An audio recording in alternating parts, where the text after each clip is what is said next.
Usap-usapan ngayon sa social media ang posibilidad na pansamantalang magpapahinga muna sa It's Showtime ang isa sa mga host ng noontime program. Agad itong nakatawag ng pansin sa mga solid madlang people, lalo na sa mga nakapansin umano na may mga pagkakataong hindi kumpleto mga host ng programa.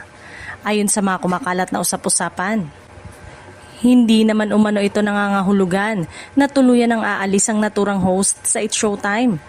Posibleng pansamantalang break lamang ito upang mabigyan ng panahon ng iba pang commitments at personal na bagay na kailangang asikasuhin.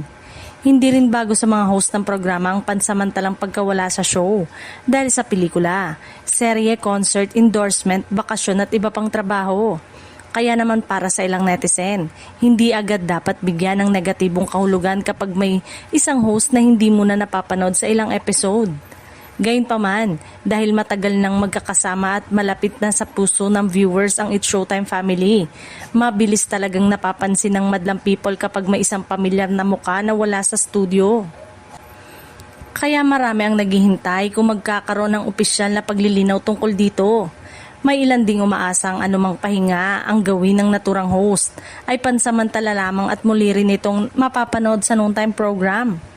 Para sa loyal viewers, malaking bahagi na ng saya at chemistry ng It's Showtime ang bawat miyembro ng kanilang hosting team.